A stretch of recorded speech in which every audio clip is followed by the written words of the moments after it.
Olá, amigos. Sejam bem-vindos de volta ao podcast Legião de Super-Heróis.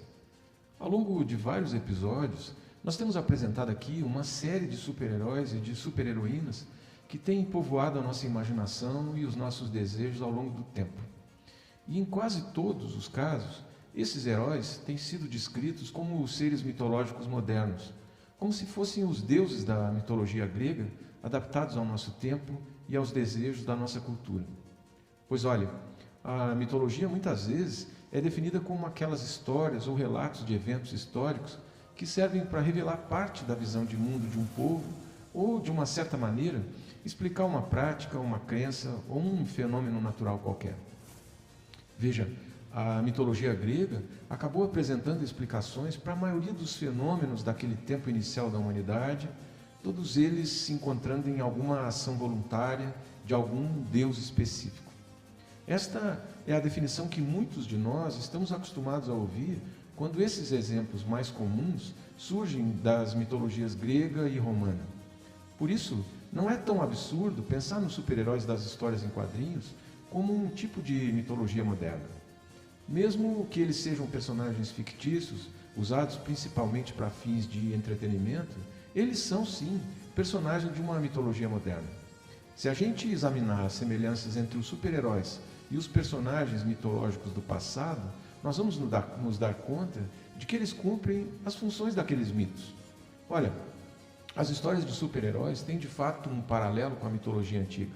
Ali, se você se lembra, havia um semideus grego conhecido por sua força e resistência, que permaneceu gentil e demonstrou humildade, apesar de inúmeros desafios e enormes tragédias.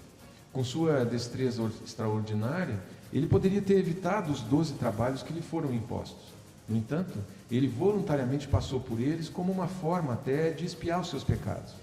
Nesse caso, a gente pode encontrar no Superman a contraparte moderna a esse Hércules.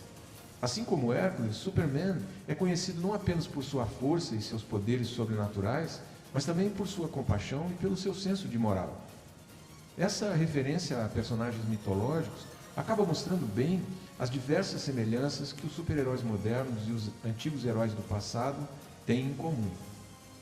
E olha, um dos exemplos mais explícitos dessa mitologia moderna é a Mulher Maravilha, que é uma boa adaptação do mito das Amazonas da mitologia grega. E tem lá o Thor, o deus asgardiano do universo Marvel, baseado na mitologia nórdica do deus do trovão. Só por esses dois casos mais explícitos, a gente já observa que, evidentemente, existem muitas semelhanças entre os super-heróis modernos e os antigos personagens mitológicos do passado. Veja que, à medida que nos aprofundamos nessa ideia de mitologia, a gente vai percebendo que o mito, na verdade, tem uma função mística, mas também uma função cosmológica, uma função sociológica e outra função também pedagógica. E quase todos os super-heróis acabam cumprindo pelo menos uma dessas 4 funções. Na verdade, os super-heróis fazem muito mais do que apenas entreter.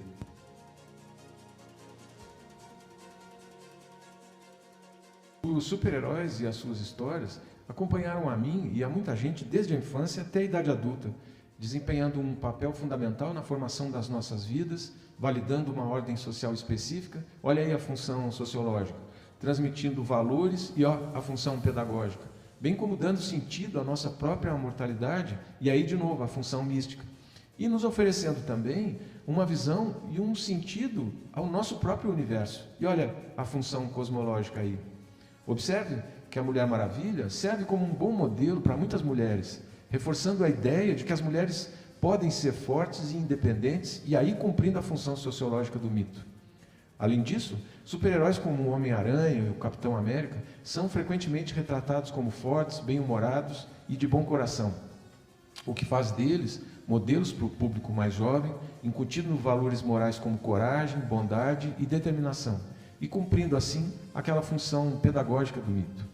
A função mística desses mitos, que se relaciona com o mistério da nossa existência como seres humanos, pode ser muito bem ilustrada pela figura do Dr. Strange, do universo Marvel, que é ele mesmo um personagem mágico e místico que pode viajar através do tempo, do espaço e por diversas dimensões.